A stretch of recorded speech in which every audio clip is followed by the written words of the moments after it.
विधानसभा चुनावों में रोज नए नए धमाके हो रहे हैं, भयंकर स्पीड में चीजें हो रही हैं। आम आदमी पार्टी और भारतीय जनता पार्टी में तो रोज आरोप प्रत्यारोप देखने को मिल रहे हैं, बयानबाजी हो रही है। आरोप लग रहे हैं वोटर लिस्ट के मुद्दे पर केजरीवाल एग्रेसिव हैं, तो अब भारतीय जनता पार्टी ने पूर्वांचलियों पर केजरीवाल के बयान को मुद्दा बना दिया है। आज बीजेपी ने इसी मुद्दे पर जोरदार प्रोटेस्ट भी किया। आम आदमी पार्टी ने आज एक और खुलासा कर दिया और बीजेपी पर आरोप लगा दिया कि वो मतदाताओं के बीच में पैसे बांट रहे हैं। इस सब के बीच बीजेपी ने दिल्ली चुनाव के लिए बड़ा प्लान तैयार किया है। मोदी, शाह, योगी की तिकड़ी दिल्ली चुनाव में विरोधियों की टेंशन बढ़ाने के लिए तैयार है। दिल्ली विधानसभा चुनाव की सारी खबरें और अपडेट आपको इस रिपोर्ट में दिखाता हूं।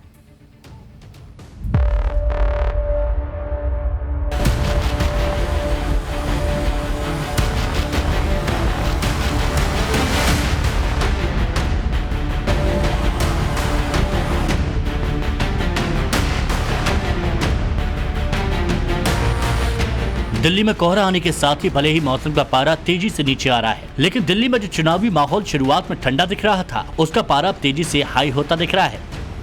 जो अरविंद केजरीवाल अब तक ये मानकर चल रहे थे कि उनके लिए जीत का रास्ता बिल्कुल खाली है, उनके सामने अब बीजेपी की चुनौती बढ़ती जा रही है। पहले प्रधानमंत्री मोदी ने दिल्ली के चुनाव में धमाकेदार एंट्री करके अरविंद केजरीवाल को तनाव दिया। पीएम मोदी ने चुनाव में उतरते ही बता दिया कि वही बीजेपी का चेहरा है, उनकी गारंटी ही बीजेपी का एजेंडा है। अब अरविंद केजरीवाल की टेंशन डबल होने वाली है, क्योंकि पीएम मोदी के बाद गृह मंत्री अमित शाह और यूपी के मुख्यमंत्री योगी आदित्यनाथ की भी दिल्ली चुनाव में एंट्री हो गई है। अमित शाह 11 जनवरी यानी कल से दिल्ली में झुग्गियों के प्रधानों से मुलाकात और बातचीत करेंगे। दिल्ली की करीब 3000 झुग्गी झोपड़ियों को प्रधानों के साथ अमित शाह सीधा संवाद करेंगे। ये कार्यक्रम दिल्ली के जवाहरलाल नेहरू स्टेडियम में होगा। उधर योगी आदित्यनाथ ने साफ कर दिया है कि वो चुनाव प्रचार के लिए दिल्ली जरूर जाएंगे, और अगर दिल्ली में भी पीएम मोदी के एक हैं तो सेफ हैं और योगी आदित्यनाथ के बटेंगे तो कटेंगे नारों का जादू चल गया, तो निश्चित तौर पर अरविंद केजरीवाल के लिए जीत की राह आसान नहीं रह पाएगी, क्योंकि अब तक अरविंद केजरीवाल दिल्ली के चुनाव में अपनी पिच पर खेल रहे थे। लगातार मुफ्त योजनाओं का ऐलान करने में जुटे हैं। महिलाओं, बुजुर्गों, पुजारियों और ऑटो वालों के लिए योजनाओं का ऐलान कर चुके हैं, और आज उन्होंने दिल्ली में लॉ एंड ऑर्डर का मुद्दा उठाते हुए RWA के लिए भी बड़ी घोषणा कर दी। केजरीवाल ने वादा किया कि अगर दिल्ली में फिर आम आदमी पार्टी की सरकार बनेगी तो दिल्ली की हर RWA को सिक्योरिटी गार्ड रखने के लिए पैसे दिए जाएंगे। तो मैंने जगह जगह लोगों को यह भरोसा दिलाया है कि आम आदमी पार्टी की सरकार बनेगी तो जितनी RWAs हैं उनको अपने अपने इलाके में सिक्योरिटी गार्ड अपॉइंट करने के लिए दिल्ली सरकार की तरफ से उचित राशि दी जाएगी। इसके कुछ मापदंड बना लेंगे कि किस RWA को कितने सिक्योरिटी गार्ड का पैसा देना है, कितना पैसा देना है, एरिया के हिसाब से होगा या नंबर ऑफ फैमिलीज के हिसाब से होगा, उसका एक मापदंड बना लेंगे।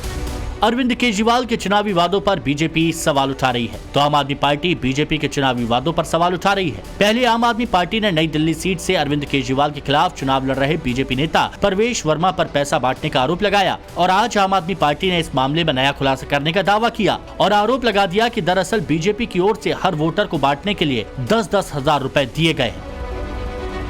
और हमें जो सूत्रों से जानकारी मिली वो और गंभीर है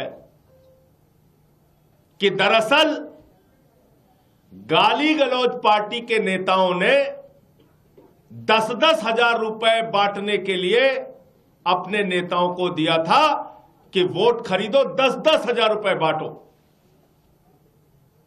अब इनके नेताओं ने सोचा कि चुनाव तो हारना ही है, चुनाव में तो जीतने की कोई संभावना है नहीं अरविंद केजरीवाल से, तो बेहतर है चुनाव में पैसे ही कमा लो। तो उन्होंने एक नया तरीका अपनाया, बोले 9,000 जेब में रखो और 1100 रुपए बांट दो। चुनावी वादों पर ही बीजेपी और आम आदमी पार्टी के बीच घमासान नहीं छिड़ा, एक घमासान दिल्ली की वोटर लिस्ट को लेकर भी छिड़ा हुआ है। आम आदमी पार्टी चुनाव से ठीक पहले बीजेपी पर दिल्ली की वोटर लिस्ट में धांधली करने का आरोप लगा रही है, जिसके लिए अरविंद केजरीवाल ने चुनाव आयोग से मुलाकात कर शिकायत भी दर्ज कराई। लेकिन चुनाव आयोग के साथ बैठक के बाद अरविंद केजरीवाल ने वोटर लिस्ट में धांधली के आरोपों पर जो बयान दिया उसे बीजेपी ने लपकने में देर नहीं लगाई और अरविंद केजरीवाल पर पूर्वांचल के लोगों का अपमान करने का आरोप लगा दिया। बीजेपी ने अरविंद केजरीवाल के बयान का वीडियो भी सोशल मीडिया पर शेयर किया। के यूपी और बिहार से ला के यूपी आसपास के स्टेट से ला के फर्जी वोट बनवा रहे हैं। अरविंद केजरीवाल के इस बयान के बहाने आज बीजेपी ने दिल्ली में अरविंद केजरीवाल के खिलाफ मोर्चा खोल दिया। बीजेपी के कार्यकर्ताओं ने अरविंद केजरीवाल के खिलाफ विरोध मार्च निकाला। ये मार्च अशोक रोड से केजरीवाल के घर तक निकाला गया। बीजेपी ने इस मार्च को पूर्वांचल सम्मान का नाम दिया। प्रदर्शन के दौरान बीजेपी कार्यकर्ताओं के हाथों में बैनर और पोस्टर भी दिखे, जिसमें केजरीवाल को पूर्वांचल विरोधी बताया गया और बयान के लिए माफी की मांग भी की गई। तस्वीरें आपको दिखाते हुए चलेंगे कि भाजपा द्वारा किस तरीके से प्रदर्शन जो है वो जारी है। साफ तौर पर उत्तरांचल के जो लोग हैं, पूर्वांचल के जो लोग हैं, उनके खिलाफत में जो केजरीवाल द्वारा बयान दिए गए थे कोविड के समय में, ये वो सारे लोग हैं। आपको मैं तस्वीरों के जरिए दिखा दूं, इसमें बड़ी संख्या में जो है महिलाएं हैं और पोस्टर्स आप देख सकते हैं। यहाँ पर आपको दिलीप दिखाएंगे कि किस तरीके से पूर्वांचलियों को फर्जी वोटर बताया, माफी मांगो केजरीवाल, ऐसे पोस्टर लगाए गए हैं। बड़ी बड़ी तस्वीर आप देखेंगे यहाँ पर बड़े बड़े बैनर्स लगाए गए हैं और साफ तौर पर केजरीवाल को फर्जीवाल कहा जा रहा है। खास तौर पर यहाँ पर जो महिलाएं हैं वो बड़ी संख्या में जुड़ी हुई हैं, जहाँ पर भारत माता की जय के नारे के साथ में गूंज रही है। लगातार आप लोग यहाँ पर प्रदर्शन कर रहे हैं। केजरीवाल ने जो बयान दिया है उसको लेके कितनी नाराजगी? बहुत ही नाराजगी है। उन्होंने पूर्वांचलियों को फर्जी वोटर के लिए बोला कि फर्जी वोटर बना ईंट से ईंट बजा देंगे हम पूर्वांचली लोग। हालांकि केजरीवाल के घर के बाहर प्रदर्शनकारियों को रोकने के लिए बैरिकेडिंग की गई थी, लेकिन प्रदर्शन कर रहे बीजेपी के कार्यकर्ता बैरिकेडिंग तोड़कर आगे बढ़ गए, जिसके बाद पुलिस ने वाटर कैनन का इस्तेमाल किया और इससे भी बात नहीं बनी तो बीजेपी के कई कार्यकर्ताओं को हिरासत में लिया। लेकिन बीजेपी ने अरविंद केजरीवाल के खिलाफ प्रदर्शन जारी रखने का ऐलान कर दिया। केजरीवाल महाफर्जी है, उसका वादा फर्जी है, उसका काम फर्जी है। हम पूर्वांचल वासी उनका अपमान अब नहीं सहेंगे। दिल्ली की सत्ता से 5 तारीख को उनको उखाड़ फेंकेंगे। हम पूर्वांचलियों का अधिकार है दिल्ली में रहना, अपना वोट बनाना, वोट करना, अपनी नीयत से सही काम करना, सही व्यक्ति को चुनना। वो अपने हार के डर से बिलबिला गए हैं। जारी रहेगा पूर्वांचलियों के सम्मान के लिए और इस चुनाव में उसको पूर्वांचली ने ईंट का जवाब पत्थर से देके और इसको चुनाव में हरा के केजरीवाल के जो बीमारी उसको खत्म कर देंगे। हम लोग कसम खाए हैं। बीजेपी सांसद मनोज तिवारी को भी बीजेपी कार्यकर्ताओं के साथ हिरासत में लिया गया। हालांकि बाद में मंदिर मार्ग पुलिस स्टेशन से सबको रिहा कर दिया गया। मनोज तिवारी ने अरविंद केजरीवाल के बयान को हार की हताशा बताया। पता चला है कि ये गाली भी दिए हैं। अरविंद केजरीवाल ने हमारे पूर्वांचल के लिए दोगला शब्द का प्रयोग किया है। जी जी। तो अब इनको ये औकात बता के रहनी है। ये इन्होंने अति कर दिया। अब इनको किसी भी स्तर पे बख्शने की जरूरत नहीं है। 302 का मुकदमा होगा तो होगा, लेकिन इनको छोड़ना नहीं है। अरे भाई, हार से बौखला गया है ना। अपनी हार से बौखला करके ये फ्रस्ट्रेशन में कर रहे हैं, लेकिन इसका मतलब ये थोड़ी कि आप गाली दोगे। दिल्ली के चुनावी घमासान में एंट्री से पहले ही यूपी के सीएम योगी आदित्यनाथ ने पूर्वांचल पछड़े घमासान को लेकर अरविंद केजरीवाल को घेर लिया। एक इंटरव्यू में योगी आदित्यनाथ ने 2 टूक कह दिया। याद रखना, जितना अधिकार दिल्ली के अंदर अरविंद केजरीवाल का है, उतना ही अधिकार दिल्ली के अंदर रहने वाले यूपी और बिहार के नागरिकों का भी है, उत्तराखंड के नागरिकों का भी है। योगी ने आगे कहा कि वो भी उतना ही अधिकार रखते हैं। इधर बीजेपी के विरोध प्रदर्शन पर अरविंद केजरीवाल ने भी प्रेस कॉन्फ्रेंस की। उन्होंने आरोप लगाया कि पूर्वांचल के लोगों का सबसे ज्यादा अपमान बीजेपी करती है। बीजेपी धरना पार्टी बन गई है। रोज इनके लिए मैं सोच रहा हूँ एक टेंट लगवा देता हूँ बाहर, मेरे घर के बाहर, और परमानेंटली ये भी 100-200 आदमी वहां बिठा दें। रोज बस बैनर बदल लिया करें कि आज इसके लिए धरना कर रहे हैं, आज उसके लिए धरना कर रहे हैं। इनके जैसे झूठे और दोगले लोग नहीं है। कल मैं इलेक्शन कमीशन किस लिए गया था? इलेक्शन कमीशन इसलिए गया था, इलेक्शन कमीशन से ये शिकायत करने कि रोहिंग्या का बहाना बना के पूरी दिल्ली के अंदर भारतीय जनता पार्टी पूर्वांचलियों के और दलितों के वोट कटवा रही है। दिल्ली चुनाव को लेकर जारी घमासान के बीच दिल्ली में बीजेपी की सबसे बड़ी उम्मीद पीएम मोदी, सीएम योगी और अमित शाह की तिकड़ी है, जिसके लिए अमित शाह भी एक्टिव हो चुके हैं। आज अमित शाह दिल्ली में बीजेपी के राष्ट्रीय अध्यक्ष जेपी नड्डा के घर पहुंचे, जहां बीजेपी कोर कमेटी की बैठक हुई। इस बैठक में दिल्ली चुनाव के लिए बीजेपी के बाकी बचे 41 कैंडिडेट्स के नाम पर मंथन हुआ। भले ही अमित शाह एक्शन मोड में आ चुके हैं, योगी आदित्यनाथ भी दिल्ली की चुनावी पिच पर बैटिंग शुरू कर चुके हैं, लेकिन ये तीनों नेता चुनाव में बीजेपी के लिए माहौल सेट कर सकते हैं, जीत का बेस बना सकते हैं। लेकिन चुनाव तो दिल्ली बीजेपी के नेताओं को ही लड़ना होगा, जनता के बीच तो उन्हें ही जाना होगा। और दिल्ली में बीजेपी के पास अभी कोई ऐसा चेहरा नजर नहीं आ रहा जो अरविंद केजरीवाल को टक्कर दे सके। यही अरविंद केजरीवाल और आम आदमी पार्टी की सबसे बड़ी ताकत बनी हुई है। आज भी आम आदमी पार्टी ने दिल्ली का सीएम कौन पोस्टर जारी किया, जिसमें एक तरफ अरविंद केजरीवाल को नायक दिखाया गया, जबकि दूसरी तरफ प्रवेश वर्मा, रमेश बिदूड़ी, वीरेंद्र सचदेवा, विजेंद्र गुप्ता और मनोज तिवारी की तस्वीर लगाई गई। इस पोस्टर को जारी करने के साथ ही दिल्ली की सीएम आतिशी ने प्रेस कॉन्फ्रेंस भी की और कहा कि पूरी दिल्ली बीजेपी से पूछ रही है उसका सीएम का चेहरा कौन है। आज यही चर्चा का मुद्दा है कि आम आदमी पार्टी ने तो अपने सीएम चेहरे को घोषित कर दिया कि दिल्ली के लोगों को पता है कि आम आदमी पार्टी को वोट देने पे अरविंद केजरीवाल जी दिल्ली के मुख्यमंत्री बनेंगे। लेकिन अगर गाली गलौज पार्टी को वोट दिया तो आखिरकार उनका मुख्यमंत्री कौन बनेगा? इस सारे घमासान के बीच आज चुनाव आयोग ने दिल्ली चुनाव के लिए नोटिफिकेशन जारी कर दिया। इसके साथ ही आज से दिल्ली के चुनाव के लिए नॉमिनेशन का काम शुरू हो चुका है। 17 जनवरी नॉमिनेशन दाखिल करने की आखिरी तारीख है, यानी आने वाले दिनों में दिल्ली चुनाव के लिए नॉमिनेशन दाखिल होने का सिलसिला शुरू होने के साथ ही दिल्ली में चुनावी पारा और ज्यादा गरमाएगा। जैसे जैसे महाकुंभ के शुरू होने की तारीख करीब आ रही है, वैसे वैसे महाकुंभ पर राजनीति भी तेज हो गई है। महाकुंभ में मुस्लिमों की एंट्री को लेकर बहुत दिनों से विवाद चल रहा था। साधु संतों का यह कहना है कि जो सनातन को मानता ही नहीं, उसका कुंभ में काम क्या है। अब सीएम योगी ने इस विवाद पर पहला बयान दे दिया है। सीएम योगी ने क्लियर कर दिया है कि महाकुंभ में मुस्लिमों की एंट्री पर रोक नहीं है। सबका स्वागत है, सबका सम्मान है, लेकिन सीएम योगी ने इसके साथ ही कुछ शर्तें लगा दी। सीएम योगी ने साफ कह दिया है कि जो इन शर्तों पर खरा उतरेगा उसका महाकुंभ में स्वागत है। एक बार देखिए कि सीएम योगी ने कौन से शर्तों की बात की है और महाकुंभ को लेकर पॉलिटिक्स का कौन सा चैप्टर नया खुल गया है।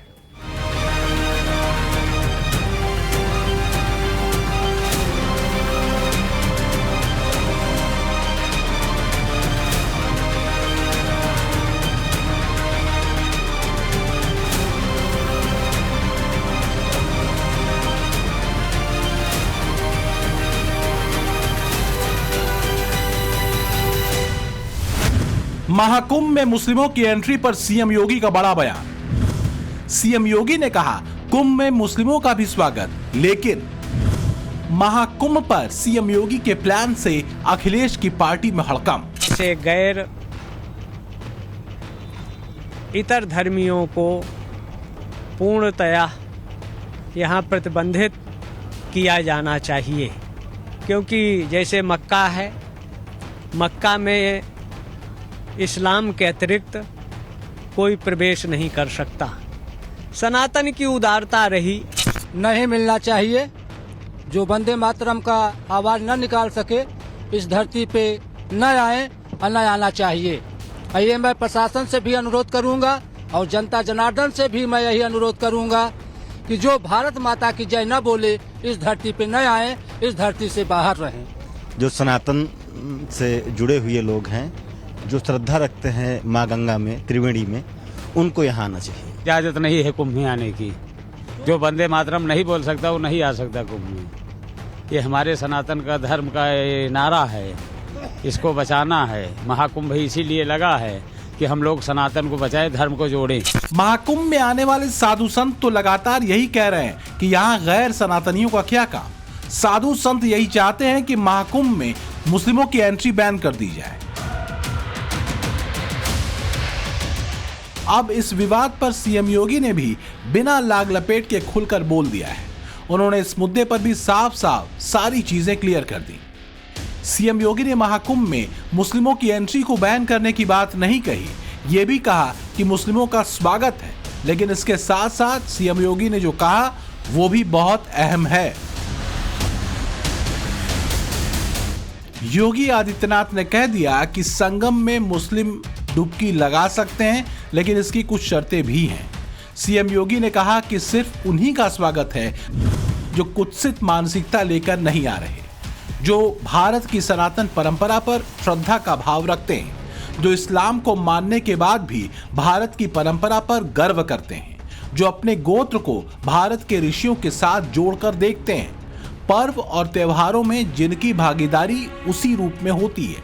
वो लोग अगर परंपरागत रूप से संगम में स्नान करने के लिए आते हैं, ऐसे लोग आए तो कोई बुराई नहीं है, उनका स्वागत है, वो आए, कहीं कोई समस्या नहीं। यानी सीएम योगी ने साफ कर दिया कि अगर इन शर्तों पर कोई मुस्लिम खरा उतरता है तो आए, नहीं तो आने की कोई जरूरत नहीं है। जो महाकुंभ है ये केवल एक आयोजन नहीं है, बल्कि सनातन गौरव और गर्व का एक महा आयोजन है, एक महासमागम है। जिसको सनातन धर्म के गौरव और गरिमा को देखना हो तो वह कुंभ का दर्शन करे, कुंभ में आकर के अवलोकन करे। जो लोग एक संकीर्ण दृष्टि से सनातन धर्म को देखते हैं, यहाँ पे आपस में सांप्रदायिक मतभेद है, भेदभाव है या छुआछूत और अस्पृश्यता के आधार पर समाज को बांटने का काम करते हैं, उन लोगों को आकर के देखना चाहिए कि यहाँ न पंथ का भेद है न जाति का भेद है।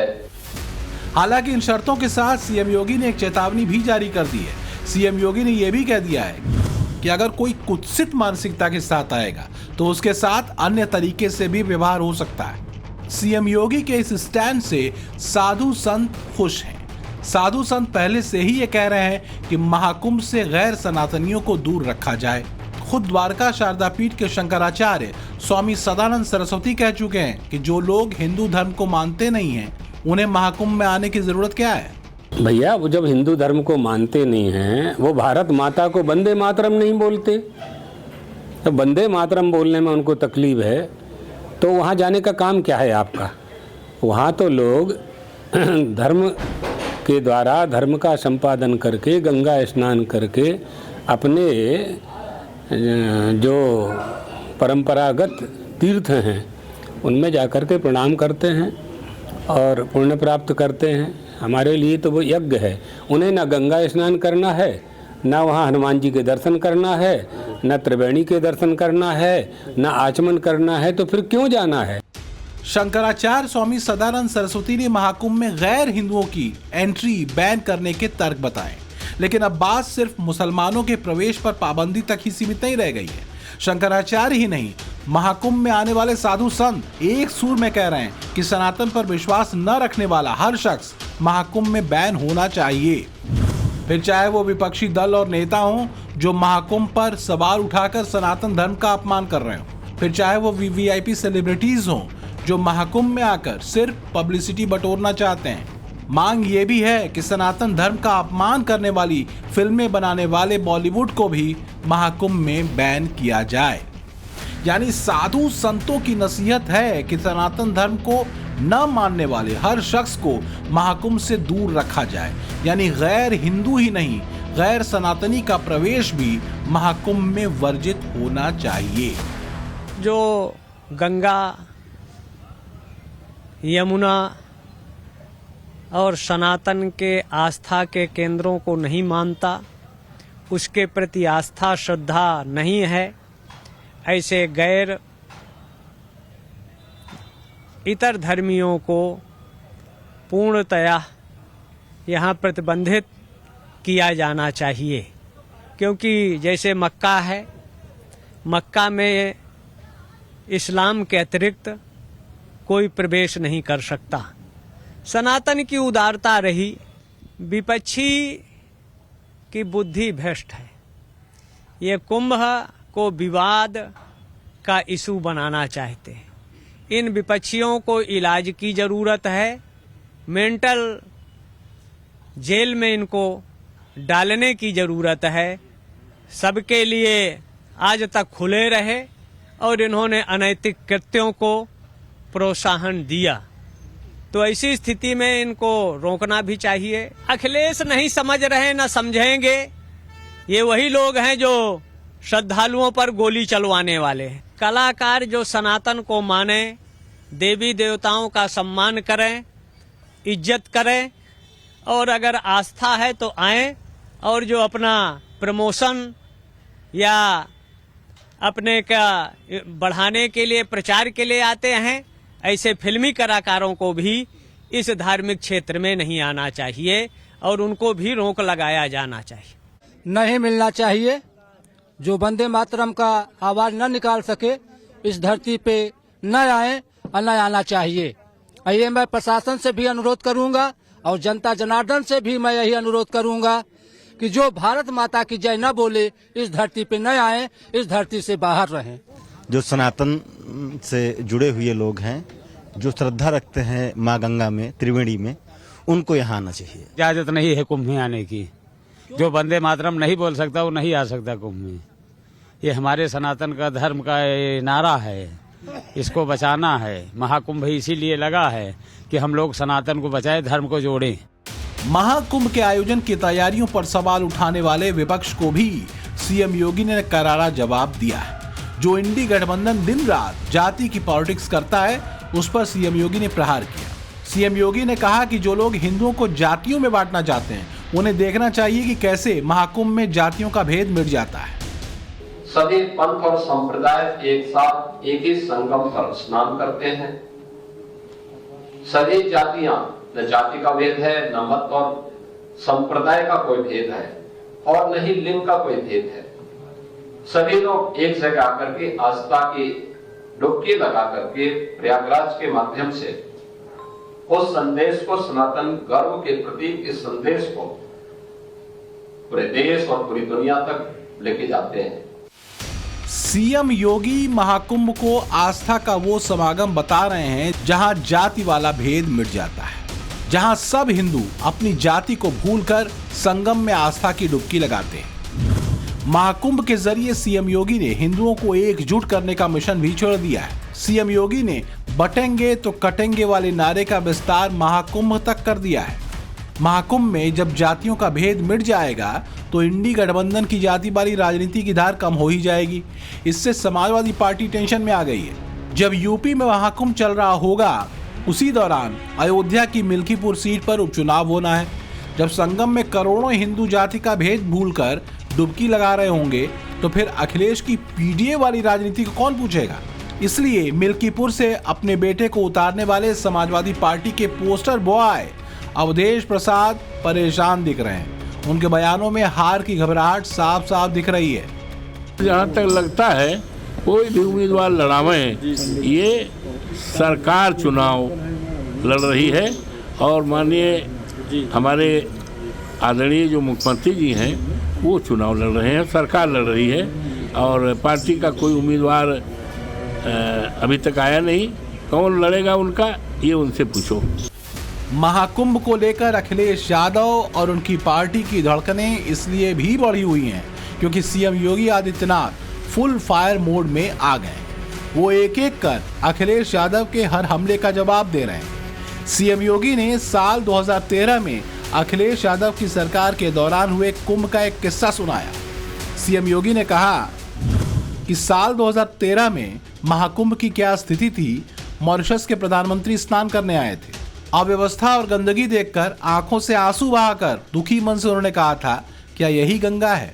सीएम योगी ने कहा कि हमने भी मॉरिशस के प्रधानमंत्री को संगम में डुबकी लगाने का आग्रह किया था और उन्होंने प्रयागराज में 450 लोगों के साथ डुबकी भी लगाई। एक तरफ सीएम योगी धागे खोल रहे हैं, दूसरी तरफ संतों ने भी अखिलेश यादव के खिलाफ मोर्चा खोल दिया है।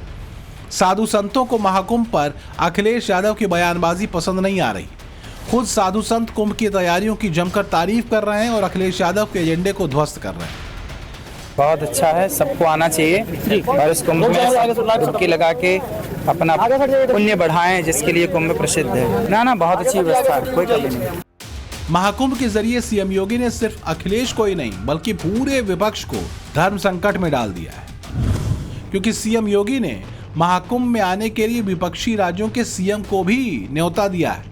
ऐसा ही न्योता राम मंदिर के लिए भी भेजा गया था, लेकिन उस न्योते को नकार कर विपक्ष के नेता सबके निशाने पर आ गए थे। उधर सीएम योगी तो महाकुंभ से अपनी सरकार भी चलाएंगे और मंत्रियों के साथ गंगा में डुबकी भी लगाने वाले हैं।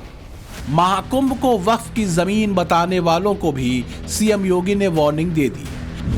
योगी आदित्यनाथ ने कहा है कि अगर कोई ये कहने के लिए आएगा कि ये भूमि उनकी है तो उनको भी डेंटिंग पेंटिंग का सामना करना पड़ सकता है। सबे भूमि वक्फ बोर्ड की नहीं है। अब तुम्हारा वक्फ एक्ट ही 1995 में पैदा हुआ है, इसलिए मौलाना साहब औकात में रहोगे तो मुफ्त की इज्जत मिलेगी और नहीं तो बदतमीजियों का जवाब योगी सरकार देना जानती है। फिर रोना मत। जब इन्हें लगा कि सनातन धर्म का मजाक बना करके फिल्में तो बनाई जा सकती हैं दाऊद इब्राहिम के पैसे से, लेकिन इस पर कुछ हो नहीं सकता और इज्जत नहीं मिलेगी, तो लगातार फ्लॉप हो रही फिल्मों ने, असफलताओं ने मजबूर किया भगवान की शरण में जाने को। कल तक जो लोग ये कहते थे कि मंदिर क्या रोजगार देंगे, उन्हें आज हिंदुओं के इस धार्मिक मेले में पकौड़े के दुकान लगाने की, समोसा छानने की जल्दी क्यों पड़ी है? आप तो पूरे भारतवर्ष को बोलोगे कि ये वक्फ बोर्ड की भूमि है, तो ऐसे कैसे? इसीलिए सनातन बोर्ड का गठन होना अति आवश्यक है कि जिससे हमारे सनातन धरोहर, हमारे सनातन भूमियों को बचाया जाए, क्योंकि आने वाले टाइम में पता लगा कि भारतवर्ष तो पूरा मुस्लिम राष्ट्र बन जाएगा, वक्फ बोर्ड राष्ट्र बन जाएगा, एक नया ये तरीका चालू कर देंगे। इसीलिए सनातन बोर्ड का गठन होना बहुत जरूरी है। अगर सनातन बोर्ड का गठन कोई और नहीं करेगा तो ये किन्नर समाज करेगा सनातन बोर्ड का गठन, और एक आगाज करेगा कि हम सनातन की रक्षा करेंगे, हम क्षत्रिय है, हम अर्धनारेश्वर है, महातांडव रच देंगे। इसके लिए हम सनातन धरोहर को बचाने के लिए हमारे प्राण तक निछावर है। कुल मिलाकर महाकुंभ की तैयारियों की बात हो या फिर उस पर जारी राजनीति की, सीएम योगी हर मोर्चे पर एक्टिव है। महाकुंभ 13 जनवरी से शुरू हो रहा है। उससे पहले महाकुंभ में 2 दिन का दौरा कर सीएम योगी ने तैयारियों को फाइनल टच दे दिया है। महाकुंभ पर पक्की तैयारी को लॉक करने के बाद सीएम योगी दिल्ली पहुंच गए हैं। वहां वो महाकुंभ में आने के लिए सबको न्योता दे रहे हैं। आस्था और सनातन के सबसे बड़े पर्व महाकुंभ के शुभारंभ में अब बस 3 दिन बचे। 13 जनवरी से महाकुंभ शुरू हो जाएगा। महाकुंभ के लिए सारी तैयारियां हो चुकी हैं। देश भर से लाखों साधु संतों का यहां आगमन भी हो चुका है। पहली बार महाकुंभ में 50 करोड़ लोगों की संख्या को देखकर मोदी और योगी ने भव्य तैयारियां की। सीएम योगी ने आज भी प्रयागराज में पहुंचकर महाकुंभ की फाइनल तैयारियां चेक की हैं।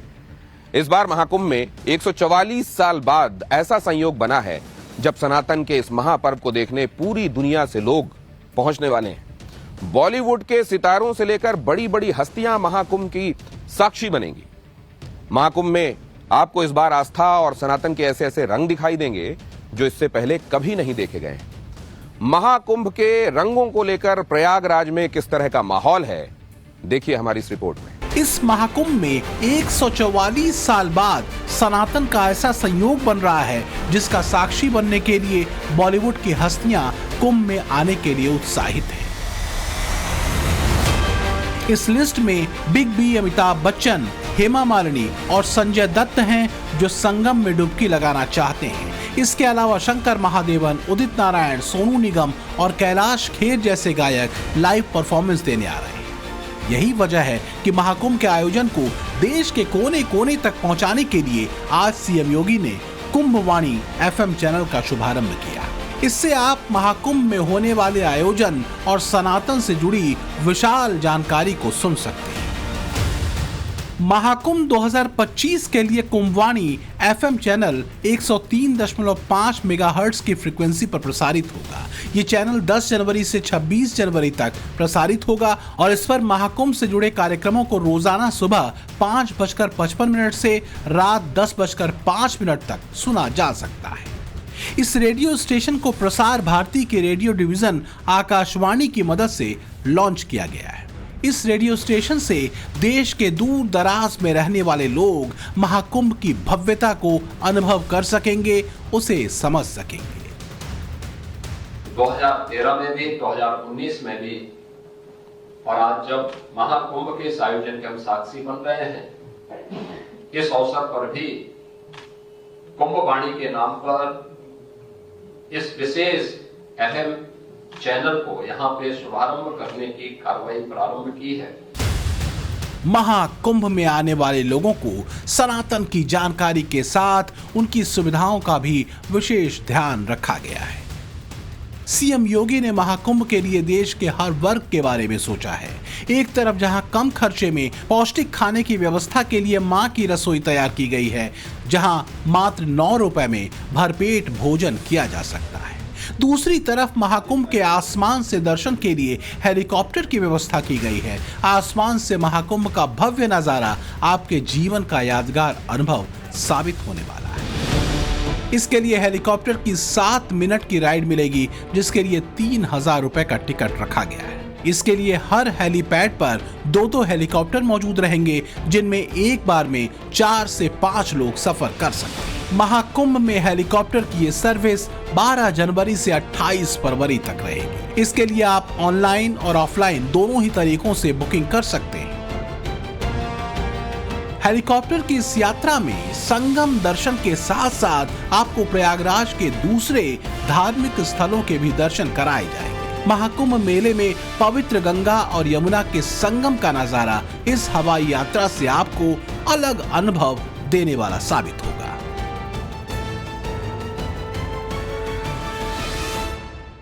हिंदुत्व के सबसे बड़े महामेले में धर्म ध्वजाएं स्थापित हो रही हैं और सनातन के समृद्ध विरासत का गुणगान कर रही हैं। ऐसे में सनातन से संबंध रखने वाले तमाम साधु संत संगम किनारे अपने अपने शिविरों में पहुंच चुके हैं। इनमें से कुछ हठयोगी भी हैं। इस तस्वीर को देखिए, ये ऑक्सीजन बाबा हैं। इनके फेफड़े एकदम खराब हो चुके हैं, लिहाजा इन्हें ऑक्सीजन सपोर्ट की जरूरत पड़ रही है। लेकिन महाकुंभ की ऐसी महिमा है और बाबा का ऐसा तपयोग है कि इस कठिन परिस्थिति में भी वो महाकुंभ का पुण्य अर्जित करने संगम नगरी आए हुए। ऑक्सीजन के बल पे जिंदा हैं। ये 4 साल हो गए कोरोना काल से, डॉक्टरों ने भी मना किया हुआ है, फिर भी गणेश जी की इच्छा से, गणेश जी की कृपा से हम यहाँ पहुँचे हुए हैं।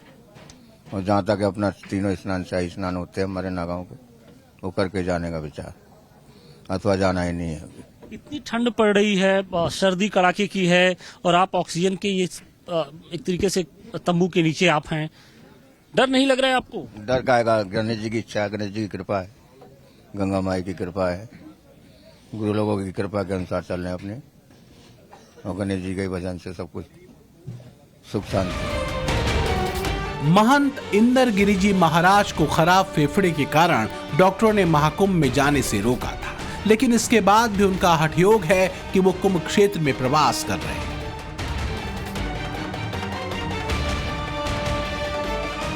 महाकुंभ में आए एक और हठयोगी को देखिए। ये हरिवंश गिरी महाराज हैं, जिन्होंने 12 साल तक अपना एक हाथ ऊपर रखने की शपथ ली है। इनका ये हाथ 24 घंटे लगातार ऊपर ही रहता है। इन्हें देखकर लोगों को अपने हाथ में दर्द और तनाव महसूस होने लगता है, लेकिन इनका मानना है कि विश्व में कल्याण के लिए इस तरह का तप जरूरी है।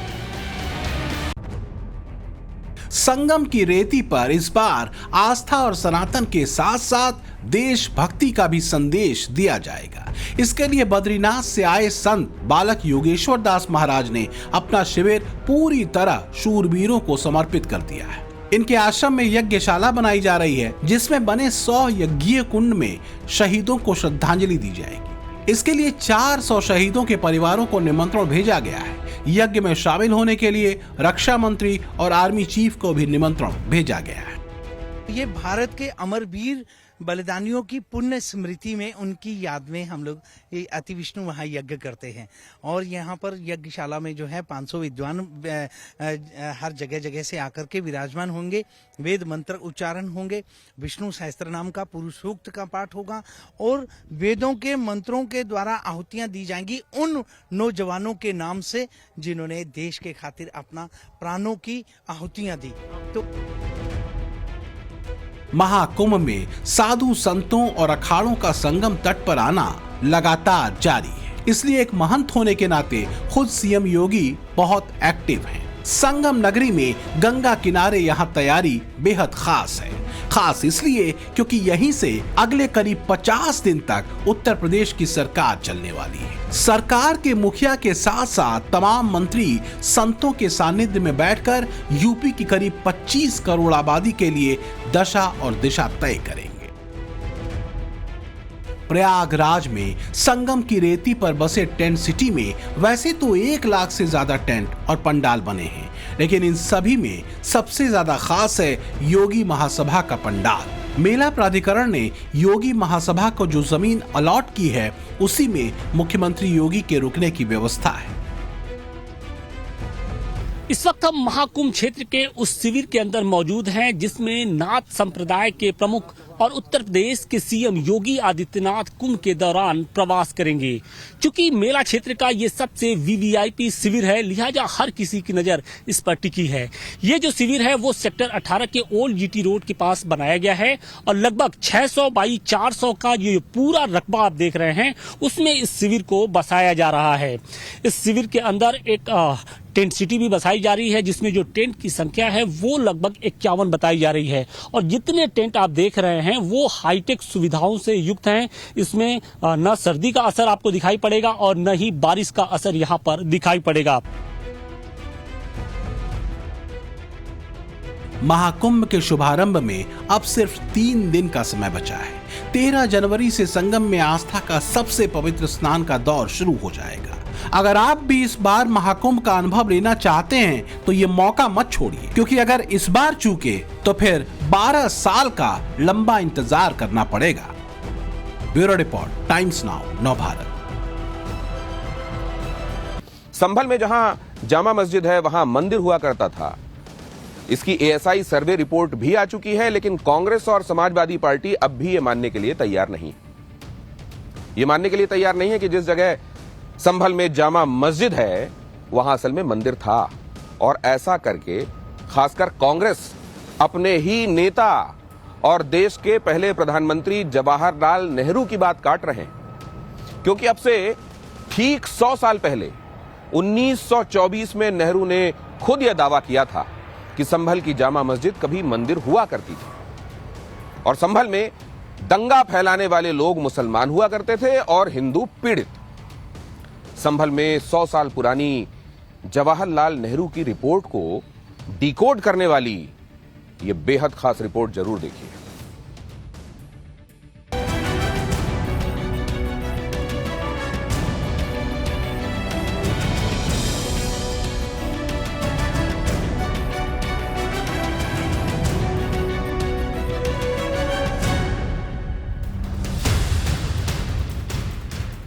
जब संभल की इस जामा मस्जिद में सनातनी अस्तित्व की तलाश पर राष्ट्रीय स्तर की बहस सी छिड़ी हुई है, तब यह नेहरू मार्का फाइल खुली है। जब इस मस्जिद के हिंदू मंदिर होने के दावों पर टकराव चल रहा है, तब देश के पहले प्रधानमंत्री की यह 100 बरस पुरानी चिट्ठी निकली है।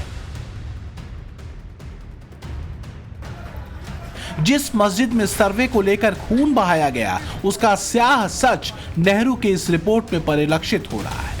वो रिपोर्ट जो 1924 की है, पंडित नेहरू ने जिसे तब महात्मा गांधी को लिखा था।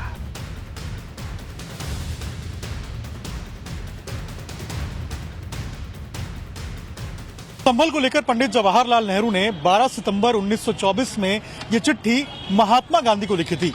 161 शब्दों की इस चिट्ठी के साथ नेहरू ने एक लंबी चौड़ी रिपोर्ट भी लगाई थी, जिसमें संभल से तब की हिंसा, वहां के हिंदुओं की स्थिति से लेकर उस वक्त जामा मस्जिद के सच का भी जिक्र किया था, जिस पर 100 साल बाद फिर से विवाद विस्तार ले रहा है। अदालत की देहरी पर खड़ी इस जामा मस्जिद के विवाद को लेकर नेहरू ने क्या क्या लिखा है अपनी रिपोर्ट में, हम आपको विस्तार से बताएंगे। मगर उससे पहले जान लीजिए कि वो कौन सा विवाद था जिस पर नेहरू ने गांधी के कहने पर पहले रिपोर्ट तैयार की, फिर उस रिपोर्ट के साथ उन्हें चिट्ठी भेजी थी। दरअसल संभल में एक मेला और मुहर्रम का समय एक साथ पड़ा। 9 अगस्त 1924 को संभल में एक बड़ा मुहर्रम का जुलूस निकाला गया। कुछ हिंदू हमेशा की तरह इस जुलूस में भी शामिल हुए, लेकिन 11 अगस्त को संगीत बजाने और ड्रम पीटने को लेकर विवाद हुआ। हिंसा में 17 हिंदू घायल हो गए और 2 मंदिरों पर हमला हुआ। तब हिंदू मुस्लिम हिंसा का सेंटर बने संभल की सच्चाई जानने के लिए गांधी ने नेहरू को भेजा था। तब पंडित नेहरू जब संभल गए थे तो अपने साथ बदरू जजमा को साथ लेकर गए थे। यहाँ पंडित नेहरू 8, 9 और 10 सितंबर को यानी कि 3 दिन तक संभल रुके थे। नेहरू ने 3 दिन बिताकर यहाँ पर स्थानीय प्रशासन, दुकानदारों, पुजारियों और साधुओं से बातचीत की थी और फिर उन्होंने 13 पन्नों की रिपोर्ट तैयार की थी। उसी रिपोर्ट में कहा गया था कि संभल में मुहर्रम के दौरान हुई हिंसा में हिंदुओं के साथ बेहिसाब अत्याचार हुआ है। यही वो रिपोर्ट है जिसमें नेहरू ने लिखा है कि प्रथम दृष्टया हिंदू पीड़ित पक्ष है। 2 मंदिरों का अपमान हुआ, मूर्तियां तोड़ी गईं और 17 हिंदू घायल हुए। दूसरी ओर मुस्लिम पक्ष दावा तो कर रहा था कि उनके पक्ष में भी लोग घायल हुए हैं, लेकिन वो इस बात का सबूत नहीं दे पाए। जवाहरलाल नेहरू ने अपनी रिपोर्ट में बाकायदा ये लिखा है कि पूछताछ और जांच पड़ताल के दौरान दोनों पक्षों ने झूठ बोला। जो कहा गया सच्चाई उससे अलग थी। रिपोर्ट के अंत में नेहरू ने निष्कर्ष निकालते हुए लिखा कि इस हिंसा के पीछे किसी बाहरी उकसावे का कोई प्रमाण नहीं है। स्थानीय लोग खुद इस घटना को अंजाम देने में सक्षम थे। इस रिपोर्ट में नेहरू ने जामा मस्जिद और हरिहर मंदिर के बीच के सच के बारे में लिखा है। नेहरू ने रिपोर्ट के आखिर में लिखा, संभल को भारत के सबसे प्राचीन नगरों में से एक बताया। उन्होंने लिखा कि आधुनिक कथाओं के अनुसार जामा मस्जिद एक सुंदर मंदिर था जिसे पृथ्वीराज चौहान ने बनवाया था। मतलब विवादों के केंद्र में जो जामा मस्जिद खड़ी है, जिसके अस्तित्व का विवाद अदालत की देहरी पर पड़ा है, उसके बारे में 100 साल पहले ही पंडित नेहरू ने वो सच महात्मा गांधी को बता दिया था जिस पर आज कानूनी बहस हो रही है।